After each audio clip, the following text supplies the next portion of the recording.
Okay, this is a story which is kind of interesting. So I'm actually happy to tell it. This is because it was very exciting. What happened to me was very exciting. Actually, it was a good experience.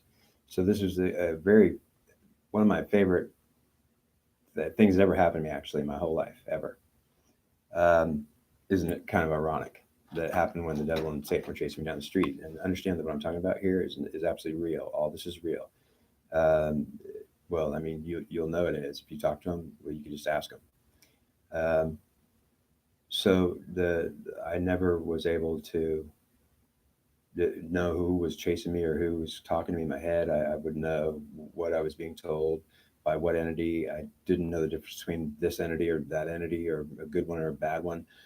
Most of my life, I was not able to distinguish anything but feelings I have, and my feelings were disassociated with entity specific ones. So I literally was like not able to even perceive that I could be perceiving that I might be having an interaction with the devil or Satan until I actually did, and it was the first time. So I was going down the street, doing something close to what Jason Bourne did in the Bourne Ultimatum. So understand that what I was doing, but I wasn't. This was ultimately, I was running from what I thought were people that were chasing me, and literally in vans and vehicles. I thought they were chasing me. I was certainly sure of it, and they were trying to kidnap me. I was on a bicycle, and I was, running through the town, kind of frantic, like Jason Bourne. It reminded me when I was doing it, I was kind of scared. I was getting kind of scared. It was very uncomfortable. I didn't know what was going on, but I didn't want to get thrown into some kind of vehicle. Yeah, they were chasing after me, is what I was sure of. And I didn't know who it was, but I went down into a residential area at night.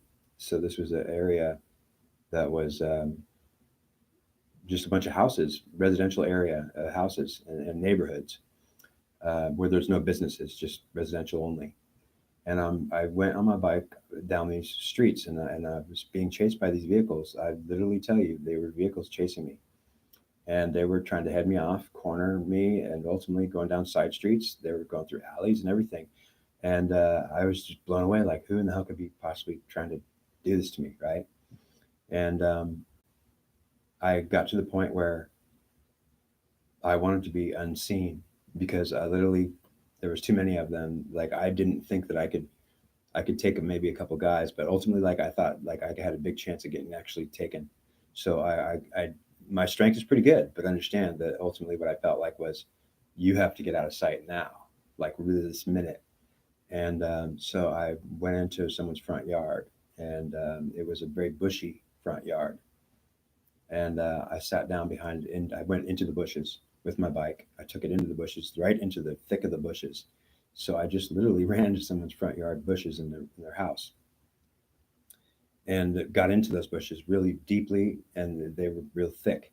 So I actually was able to disappear into the bushes right in the front yard of somebody's house, and sat down right in front of a tree. I was listening for cars coming by, and they were coming by, but there was also a plane, and I was listening there was also a drone that was following me, and the drone was literally off a ways. It was off a ways, and I was aware that it could hear what I could hear, and so what I was told to do was plug my ears because the drone was trying to locate me, and it could hear what I could hear, and I would find out later why it would make sense that it could be that it could hear. The drone was listening through my ears for its own sound, trying to locate itself. So it was flying overhead, and whatever it was doing was listening through my ears, and so it could tell when it's getting closer. It would know it's coming closer because it was listening through my ears. That's what I became aware of. I didn't understand it at the time, of what it could have meant. Like I'm like, well, how is it possible that a drone could be listening through my ears? Like as it gets closer, something was telling me it could hear what you could hear. So it's listening for itself to come closer, and it's steering its way towards you because it's as it comes closer, it knows it's coming closer, so it'll steer in a direction. So what I was told was plug my ears. so that the drone don't find me. And so I was behind this tree. My ears were plugged now, and I was told anything I look at can be seen by who's chasing me. They could see whatever I could see. So close your eyes. So I mean, I'm like, are you kidding me? Like I didn't have any clue at the moment of what the hell was going on, but I was behind this bush, and these bushes, thick in this bush, and behind a tree, hiding. And now I'm told to close my eyes and plug my ears so that they can't find me actually. And so I was, whatever was speaking to my feelings was trying to tell me, if you keep your eyes closed and your ears plugged and just sit there very silently, then they can't find you. They won't find you. And basically then I thought I was privy to how they could find me ultimately, because they could see what I could see and they could hear what I could hear somehow. They could have been a device that was on me, but basically it was the devil was in me and Satan was in me. They were the ones telling me this. So they were trying to help me ditch the drone that was coming after me. And I also was pretty sure that drone was them. So it was not like they weren't coming after me, they were. But they were also helping me escape from them. So it was like I wasn't sure what to feel, but my feelings were contradictory all the way. So, uh, and I wasn't even sure if it was any of it was true, but I was scared enough and felt like they were close enough, and I thought I was really being chased by people. So ultimately, I was scared enough that I was like definitely willing to listen, even if it wasn't true. So I plugged my ears, and I was really uncomfortable plugging my ears, and I couldn't hear. Now I couldn't see, and I'm like, but the voice inside me said, "Well, don't worry, they can't see or hear anything either." So if you can't, so that's how you're going to fix it. And I'm like, well, it's not much of a fix. Like I can't even do that now. What? Ultimately just sit right there and quiet, and they're not going to. They can't find you now. No way. No way. So I'm like, who are you? Who are you talking to me about this? Something was telling me this in my head, and I was like, and I don't talk to myself, and I'm not crazy. I understand that. As crazy as this stuff is, it's exciting. This is one of the best nights I ever had. One of the most greatest nights ever was this night, because it was a night that I just can't ever forget. Um, Whatever happened, well, I'll tell you, it was beyond this world, and ultimately, I know what it was, but it's not believable. It's just I'll share it anyways because it's truth. Um, I was behind this tree and I was scared. I was getting pretty scared. Like ultimately, I'm not the type to be scared, but and I could be brave on purpose, which meant I can be a man, so I can man up. And so I was, man, I'm not really, yeah, but I was getting scared. In other words, manning up wasn't working for me, man. I was like having a struggle with trying to man up because there was a part of me that was really freaking scared. And it was starting to come up. And I was like, oh no, man. Like, so I had this experience where I'm behind this tree, listening to that drone, and my fingers were hurting my ears, and my fingers were in my ears tight. And it was telling me, you can't, if you can hear that drone can hear itself and will be able to come towards you. It's going to locate you, which meant that I had to plug my ears absolutely so I couldn't hear any drone, but it was hard because it was close enough. I could hear it even with my ears plugged. And ultimately, I was told it's not good enough though. Just you got to plug your ears better than that. So I was struggling. I was trying to plug my ears so I couldn't hear nothing, and I'm trying to hum to myself. And I'm like, my eyes are closed. I'm behind this tree in this bush, and I'm like, whoa. And I was thinking, okay, now I'm about to get found by somebody important and it's gonna kill me or something. I don't know who they are, but whoever they are, they're big time entities, man. Like these could be anybody, like worldwide organizations. I don't even know. But ultimately, it was the devil and Satan in my head. I didn't even know. I had no idea the devil was in my head or Satan was in my head. I was literally sitting there going crazy, and it was really crazy. And what I'm saying is, yeah, this is all real shit that went down. So the voice in my head says to me, I'm looking around this tree, and I started to open my eyes after a while because I figured if I'm going to keep plugging my ears, I'm going to open my eyes at least. They can't. I'm not seeing anything that's going to give my position away. I could see like cars and a house or two through the bushes, but um, I opened my eyes, and now I have my ears plugged, and the drone seemed to be far off. A couple times it almost found me, and if I kept my ears plugged for a few minutes, the drone would go far away. So it was actually like it seemed to be working what I was doing. But it almost found me a couple of times. It was going overhead, and I uh, I was behind this tree and I was getting pretty scared. I was struggling with feelings of really fear, of pretty hardcore fear, and the fear was so intense that it was unnatural, meaning that I thought to myself, I should easily be able to be manning up here. Like, don't tell me, like, this is not like a life and death situation. I'm not being shot at literally.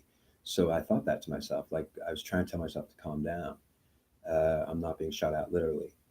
And so the voice in my head tells me the last time that you were behind a tree like this and this afraid was when I was shooting at you in Vietnam, and you were just a 19-year-old kid that ended up dying there. And I'm like, what the? Like, it was clear that whatever told me that said that, and I heard it as clear as day in my head. And I was like, did I just hear what I just heard? Like, okay, can you repeat yourself? Like, say that again. And I was behind this tree. I was having struggles with my fear. It was so intense that I couldn't get it under control. And ultimately, I was thinking, what is possibly so scary that I can't get my fear under control? Because this is not a life and death situation. I'm hiding in the bushes. I don't even see anybody coming down this block. In other words, I should not be terrified, like I'm being shot at literally. And ultimately, I felt like I was literally being shot at literally, or that terrified feeling you'd get if you were being shot at literally, hiding behind a tree. And I I was sitting there, and the voice says to me again, says, the last time that you were this afraid behind a tree, you were hiding behind a tree. It was about as thick as this tree. So it was just like I'm telling you right now, in the same tone of voice, was exactly what I was being told by something in my head that came right into full. I could hear every bit of it, like you're hearing my voice now. I heard it clearly in my head. It was like someone with me, and right, like right next to me, talking to me. And it said, last time you were being shot at, I was shooting at you and trying to kill you. Uh, and ultimately, I was trying to figure out why were you trying to kill me, and the answer was clear: because you pissed me off, and I'm done with you. You pissed me off, and ultimately, I didn't know what to make of that. But ultimately, it's like, whoa, and I was pretty scared. And so then I came to the realization something was trying to tell me that I was in Vietnam and a kid and 19 years old and getting shot at one time, and that was the entity in my head saying that was the last time that I was with you when I was trying to kill you. And I was like, oh, wow. So who are you? So that's the big question in my head. Who are you? And it was pretty clear. I'm Satan. And I'm coming after you right now. You're hiding in those bushes because it's me that's chasing you. And I just suddenly came to that realization that it was the first time in my life ever that I ever perceived any kind of interaction with Satan or with an entity that was God or claimed to be God or anything like that. Like, in other words, I'm not crazy and I don't make this stuff up. I'm telling you, I was behind that tree and Satan came into my head and I could hear him clearly telling me that it was the last time you were being killed was when I was killing you. So you can remember it. But I'm like, wow, so that was when I died. Well, pretty much. Well, yeah, or when I was trying to kill you. You didn't actually die behind that tree, actually, that time. So you survived that experience. But there was a time when I was hiding behind a tree, you told me, in Vietnam, when I was a 19-year-old idiot that was trying to be a manly soldier, think he was great. He didn't like me very much. And ultimately, part of him said he did. But ultimately, what was happening is the devil and Satan were in my head. And the they were saying, we're coming after you. We're coming after you. We don't have to find you if we don't want to. And we're helping you escape from us too. So I'm like, wait a minute. So, like, I'm running, following the instructions of what was in my head. Yeah, I've been following their instructions all day. I was going down side alleys, and I felt like that Jason Bourne from Ultimatum. Like, he must have had some like mic in his head that was telling him, take a right, take a left. Okay, go up the street. All right, stay right there. Like, okay, now get ready to move. I'm like, what the hell, man? Something was giving me those kind of instructions where I was just following them. It was ultimately exciting enough, and it was also scary enough that it wasn't a movie. It was real, and I just couldn't keep thinking of that movie though. And I was trying to have a good time though, and ultimately it was not fun. It was terrifying. But I was behind that tree, and then they said that we don't have to find you if we don't want to find you. If we stop chasing you, then we're already in your head, possessing you right now. Do you understand that? Like, we got you. You can't escape us. And I'm like, wow. So you're telling me that you possess me and you're in my head, Satan and the devil are in my head? That's right. and you ain't getting out. You are caught, pal. You are all the way busted. We're here. Uh, okay. So does that mean I'm dead? You know what I mean? Like, are you going to kill me? No, if we want to kill you, you'd be dead a long time ago. We're just messing with you, torturing you, harassing you. Okay. And you seem to be like enjoying it. Well, sometimes we do. Yeah. Ultimately, you seem to be enjoying it a little bit too, trying to be Jason Bourne. So he was trying to tell me, yeah, because I just saw that movie. I was trying to make my day fun earlier when I was running from these people. So basically, then he's making fun of me for trying to think I'm some special, I don't know, whatever operative or whatever. I mean, I had no idea what was going on, but I was trying to make fun of a day that until it went terrifying, horrifyingly wrong, and literally turned me into a run and frenzy and hide in the bushes. Well, earlier had been something a little more imaginative, like empowering, and but now I'm behind this bush and just destroyed, and that's the first time I ever met Satan and the devil, and I asked him who they were, and Satan said he's killed me many times. He's killed me over and over in different lifetimes, because Satan's the one that goes around killing people. It's his job. It's around doing everything bad to people as a human race. So he does it on purpose, with purpose. So he's a killing machine that is literally on earth to kill people slowly, by fast, by disease, by death. Everything that comes bad at us that kills us could be Satan doing it, because he'll be the one to do it. And so basically, he says, "You will see me when you die one time, and then you're dead. And then you'll see me in the next life when I kill you again the next time. I'm getting tired of your ass, and you ain't listening to me." And ultimately, I was like, "Are you kidding me? Like, you're telling me, like, whoa, I'm alive? You know, I'm actually alive. You didn't kill me yet?" So what I realized is they didn't kill me yet. And they're saying, "We want you dead. You'd be so impressed. You'd be so dead." And I'm like, "Well, okay, then, so obviously you don't want me dead." Well, obviously we didn't want you dead, or you would be dead. So okay, then I like that. Right there was a turning around point for that entire evening, because I thought, okay, wait a minute. If yeah, they obviously don't want me dead, so that doesn't mean so I'm not going to die right now. In other words, right? So ultimately, I came to that idea that I'm not going to die, and I liked it. So I was like, okay, so this could be a positive experience, actually, not a tragic ending to my life. Well, it could be a tragic ending to your life if we wanted it to be. So he was telling me about a parallel possibility that, like, I could die behind that tree if you want, if it was such his wish. He said I could kill you right now, and ultimately I was like, wow, but you didn't, and you're not. Okay, I'm listening. Ultimately, right then and there, I started to be empowered by the idea that if I'm alive, every second that I live is ultimately good. So he's not killing me. He don't want me dead. Obviously, I got that idea. He started telling me that my brother is the devil, and he's just got himself, just a man, and I got her. So I'm twisted, because I'm mixed with her in my head. She's in my mind, and ultimately I've got a genuine coupling with her. And I'd already known about all this. Like what he was telling me was something I was very aware of, and I was. Oh, yeah, like he's talking about genetics and coupling. He said he had a proper genetic coupling, and I was just blown away. I mean, understand, like, I didn't know if this was real. Understand that, like, I was completely like, it was as real as you can get, and ultimately it was no imagining nothing. I was not imagining anything. I can hear him in my head, like he's next to me in the bushes, like Miser was whispering in my ear, that audible, and he's telling me now the difference between him and his brother, the devil. He wants me to know. So I got that idea immediately. Like, you're trying to tell me that there's a difference between Satan and the devil. He's saying the devil's my brother, but we're the same entity, just like two brothers from the same family. And there's also a father there.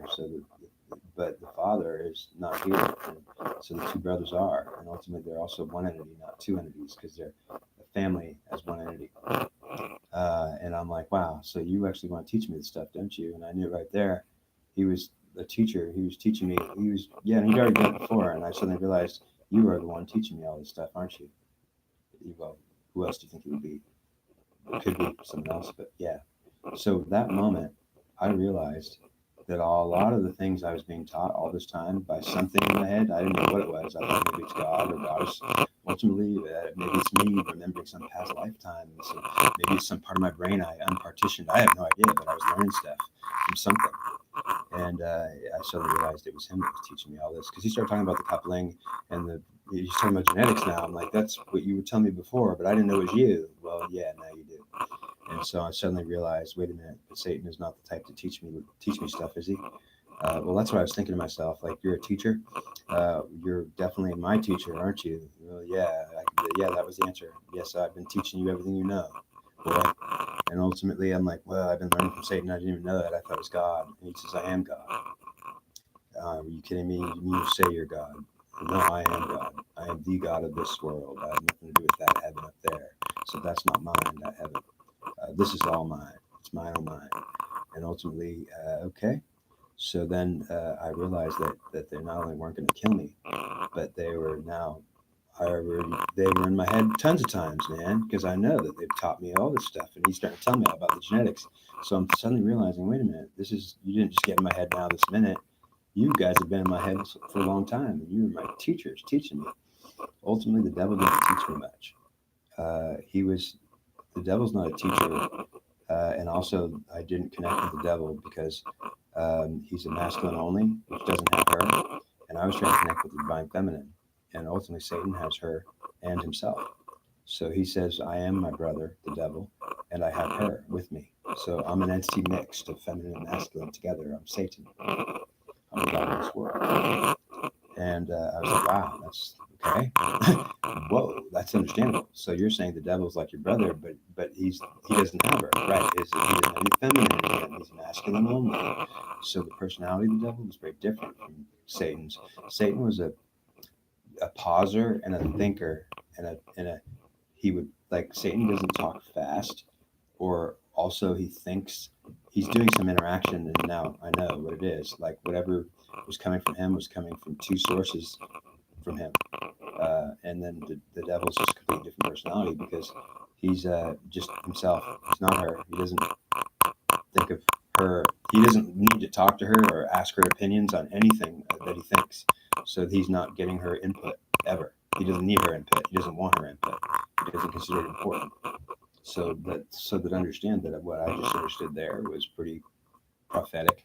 Understanding that what I was understanding was that Satan actually does consider her input important, and will get it from her, because he's a mixed entity. That's the devil and her. It's called Satan, and so the devil is actually just without her. That's how you can. They told me this. I was behind that tree. I already knew though, because they pretty much, yeah, it was like as if I was being reminded or something. Um, and that night, the devil came to me after Satan came to me, and he said, "Okay, buddy." This was like one of the best nights of my entire life. He said, "Okay, buddy." And now I could hear a different voice in my head. And it was now the one I didn't trust as much. I was also more scared of him, but I was also pretending like I wasn't scared of him. There was something weird about it. It was a different kind of personality. It was the devil. So now the devil's talking to me. It's not Satan anymore. So he stopped talking to me, and now the devil's talking to me. And the devil says to me, "All right, it's time to die for me. What do you think about that?" And I'm like, "Well, I don't want to die for you. I want to live for you, if anything, but I don't want to die for you." And that just came out. And I was thinking, wait a minute, I don't know if I want to live for you either, but you're saying it's time to die? Yeah, the devil says to me, it's time to die for me, boy. You're going to die for me now, okay? And I'm like, I got a feeling like, no, he's not going to kill me. But like, he was being sarcastic. My feeling was he was being sarcastic, and that's what I kind of felt like. So he's not really going to kill me. Like, what are you trying to tell me? He says, you're going to do everything I tell you to do tonight. And you're going to go where I tell you to go. And I'm going to bring you to death. I'm going to tell you where to go, to lead you to your death. And I want you to follow me all the way to wherever I lead you to. Just like you've been following me today, you didn't even know who you were following.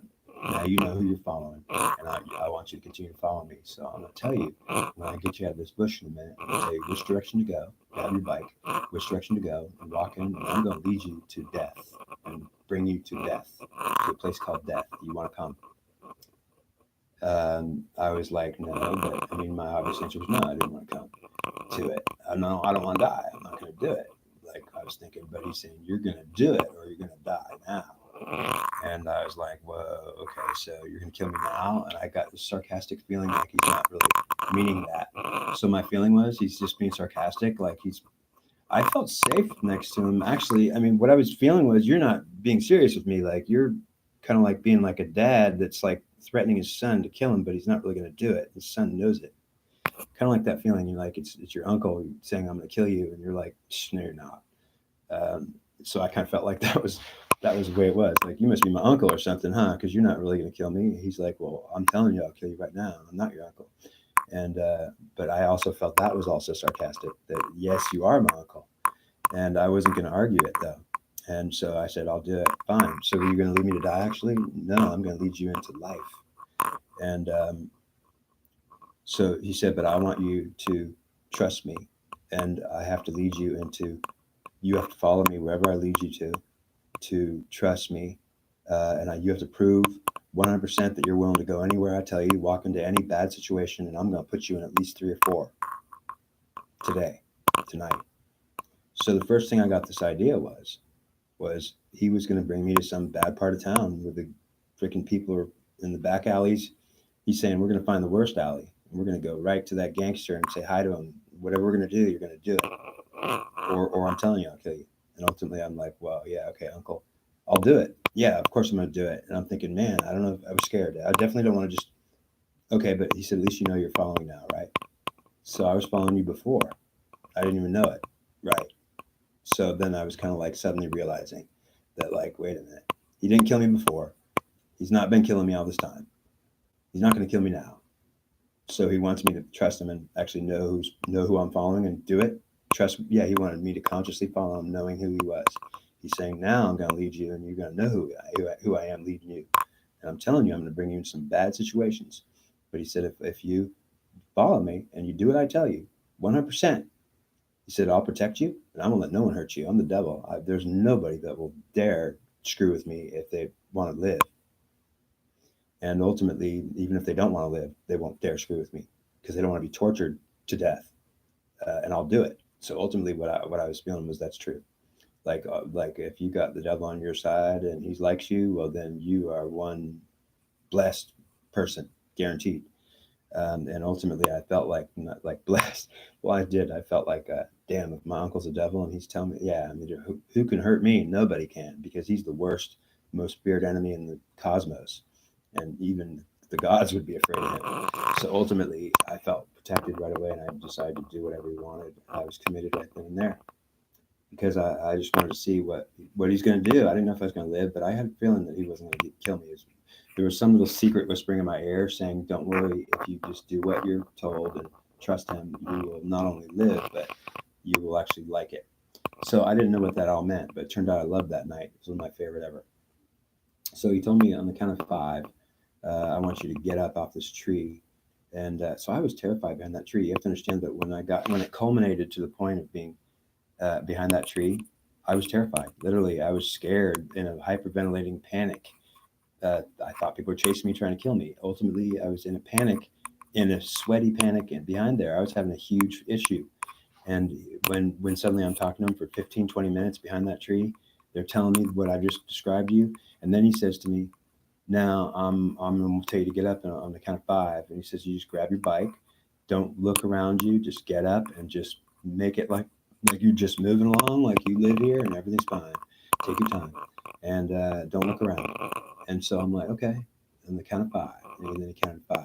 And I'm like, I got up right there and I realized I'm way calmer now. And like I was thinking, I suddenly I just 10 minutes before I was in a panic, hyperventilating panic, thinking I might die. And then here I am getting up, and I think I know who I'm following, and I'm feeling like, damn, I'm all right now. I think I'm probably not going to die. Whatever he's about to do, he's going to show me something, is what I felt like. So he said, let's go. So we rode. I rode my bike, and he led me to some places in town and some back alleys. He wanted me to go to the darkest, blackest place where there's nobody around. He wanted me to walk around into the deserted parts of town where there could be who knows what there.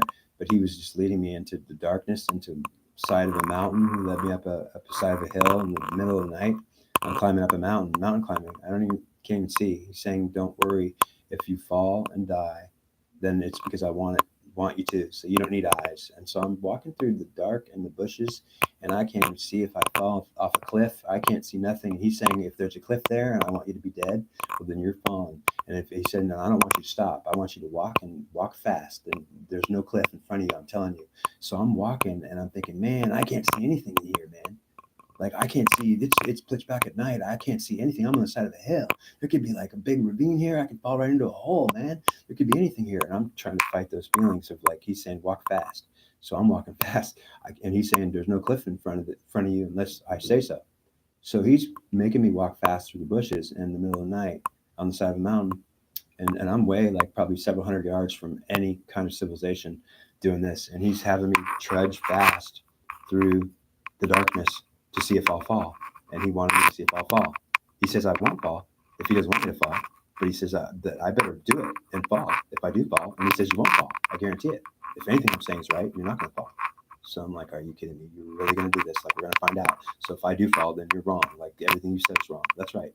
Because you won't fall. Not unless I want you to. So I'm like, okay, so I wanted to do it too now. I was like, well, okay, this could be good. I was literally taking some chances, running through complete darkness up on the side of a mountain. I had no idea the terrain, and I was running through it, just running blindly through it, like as if I had no idea what was going to happen next. And ultimately, it was dangerous. If you ask me, it was highly dangerous. It was foolish, but I was literally doing it to see if I'd fall. And then he has me get back on my bike and takes me back into town. Then he says, I want you to go through some dark, deserted areas. And so he's leading me into this place where it's all dark. There's like hardly any houses. There's no street lights. And he's saying, now ride fast. And on the sidewalk, get on that sidewalk. And I'm like, on the sidewalk. And I can't see. There's no street lights on the sidewalk. I had a flashlight. I was on my bicycle riding fast. He says, speed up, go faster. And I'm on the sidewalk, and I'm saying, I can't see anything on the sidewalk. There could be a freaking bicycle right in the path, and I'm going to run over rocks the size of heads. Like, I couldn't see anything on the sidewalk. I couldn't see the sidewalk. I couldn't see the ground. It was pitch black, and the darkness was so dark. I was like, I can't do this. Like, I'm going to crash. He says, I want you to ride as fast as you can on the sidewalk, as fast as you can. If you crash, then you crash. I'll tell you right now, you're not going to crash. I was like, are you kidding me? You're telling me I'm not going to crash? This is suicide. This is freaking suicide. I'm like, I'm going to freaking crash. He says, if you do what I tell you, I'll kill you if you don't. He says, if you didn't do what I tell you, and I'm telling you, you're not going to crash. I was like, all right, I want to see this, because there was a part of me that wanted to prove him wrong, but I didn't really want to prove him wrong. It was more like, if I crash, then I'll know that you're leading me, you're BSing me, you're messing with me. You're saying I'm not going to crash. He says, there's no way you can crash. There's not a chance you'll crash. Not in a million years, not a % chance, not unless I say so. And then there's 100% chance if I say so. So he's telling me, I'll make you crash if you crash. Otherwise, you don't crash. It's not possible. And I'm like, whoa. He was yelling at me like that. Like, I just it might have been a little worse than I'm showing it. He was like, yeah, you're going to do it. He was saying, or you're going to do it. You're not telling me no. And ultimately, I remember the feeling I got. It was excited. It was excited to say, I wonder if this is going to be a great experience, because this is scarier and shit, man. Dangerous as hell.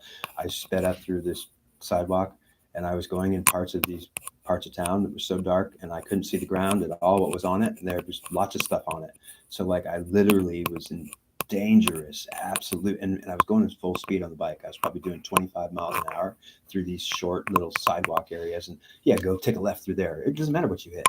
If you hit something, it's because I wanted you to hit it. So I'm like, are you kidding me? You're steering me into my death. You're trying to bring me to like a suicide. I'm going to end up dead here in a minute. Ultimately, if I say so, yeah. But otherwise, you're going to find something out, boy. And ultimately, what I did find out was, wow, I was definitely scared when I was cruising through that darkest part of town while he was telling me in my ear, faster, faster. And I don't care, take a left right through there, and ultimately through bushes and everything. And I mean, it was like, are you kidding me? There's no way I'm not crashing. I'm going to be stacking big time. And ultimately, no, you're not. Not if I say no. No, not if I say no. And that's another thing that the devil says a lot to me. Not if I say no. So he actually quotes that. A lot of times I'll ask him something, and he says, not if I say no. So ultimately what I'm saying is I had a good experience with him and Satan, because, well, they tell me they are the gods of this world, the two entities that were created after the human race, and that they weren't here before the Trojan conflict. They're also suggesting that the Trojan conflict was before the human race, before the Trojan conflict, after the Trojan conflict, after the new human race, whatever that meant. And they're coupled. Satan is a coupled entity, which is coupled with her and twisted, because she is not in cooperation. She won't see him as God. She says he's not God. She says he's a bad entity, which is trying to think he's God. He says that's completely different. I am God. She's with me, and she says I can't be God. She wants to be goddess, though. She's a little goddess that wants to be goddess, but she won't recognize me. And so I'm mean and wrong and on purpose, because I do have a right, and it twists me because I can't. She won't get along with me. She certainly won't work with me, and I would work with her. So understand, I don't work with her because she won't work with me. It's ultimately her fault, not mine, and I'm in charge, not her.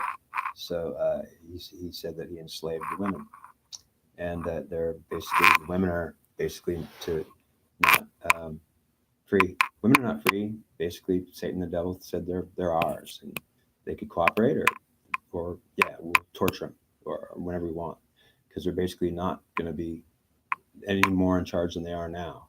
So ultimately, I was in trouble. You have to understand that I was in trouble because I was in trouble because I was trying to make the divine feminine something in this world, and I was trying to bring her back on some goddess level. I was doing tarot card readings and doing a lot of talking to her. I didn't give God much credit. It was just because I never talked to him.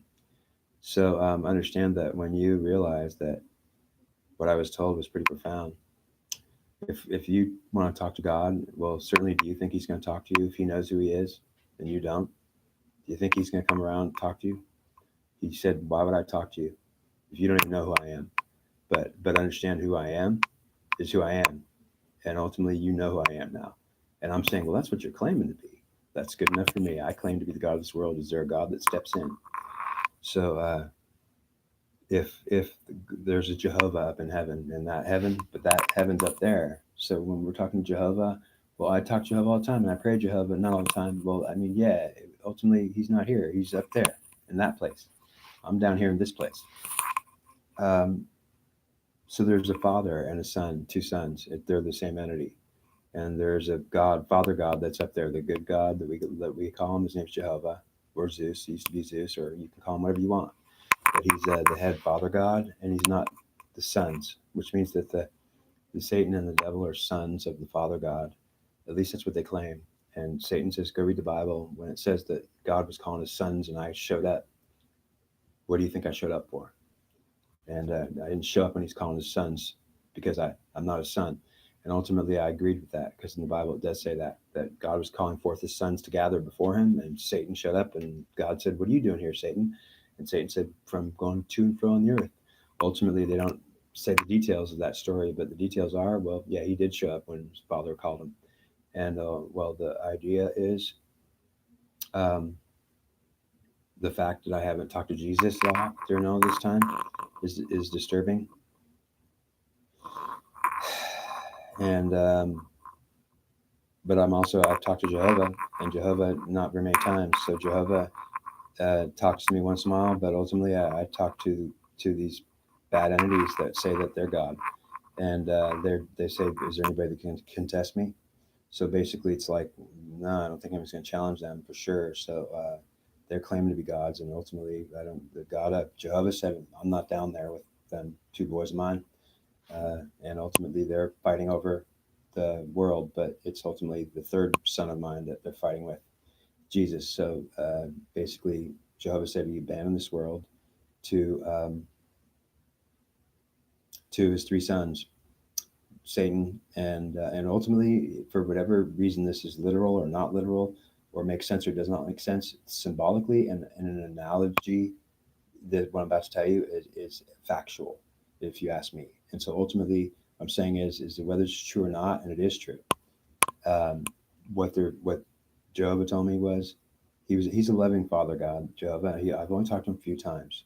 Once he helped me get arrested when he needed to make me do some weird stuff. He made me do some weird stuff. I was going along with him, but that's another story. But so I've talked to Jehovah just maybe 20, 30 times that I've known it was him, probably 10. Whenever I pray to God, it's always the bad entities showing up saying, "What do you want?" And I'm like, "Well, I wanted to talk to God. I was praying to God." "Well, I am God. What do you want?" "Well, who are you?" "I'm Satan. I'm the devil. I'm God. What do you want?" "You praying? You praying to me?"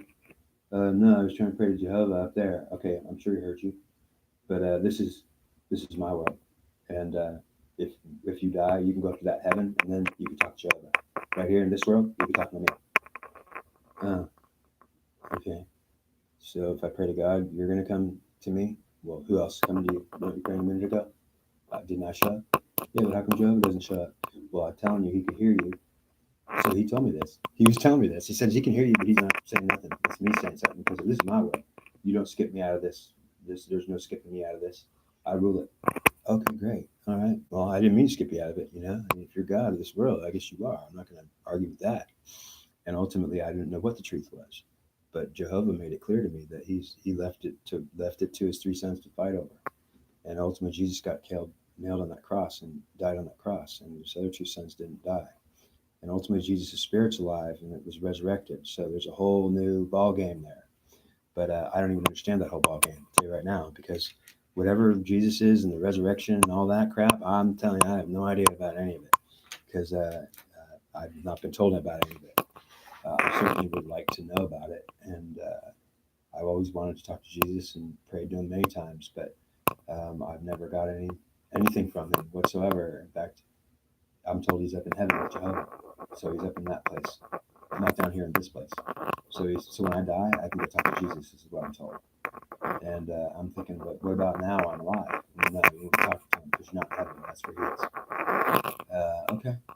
Well, but I'm talking to you. Yeah, that's right. When you pray, I'll show up. I'll say, "What do you want?" "I'm the God of this world." "Okay. Well, then I guess I better get used to that idea, huh?" Well, truly, that's the truth. And the facts of the matter are, all this stuff that I've communicated to you is important to know because you need to be aware that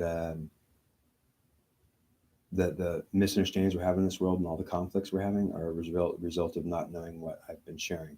So ultimately, if you give me the benefit of the doubt that anything I've said here could be true or have some truth to it, its ultimate conclusion and necessity is that it's useful to know about whether it's true or not. And especially if it's not true, it's exceptionally useful to be aware of this information, whether it's true or not. So I give the full possibility that none of what I said is true, except to say that I personally, my own opinion is, I wouldn't tell you anything but fact. So it's all true. But I'm saying if it's not true, I'm also aware that whatever I just told you that was not true, well, I'm told that it was true in a sense that for every word of it meant a lot, which means it is true even if it's not. And that's it. Thank you. And I'll see you in the next one.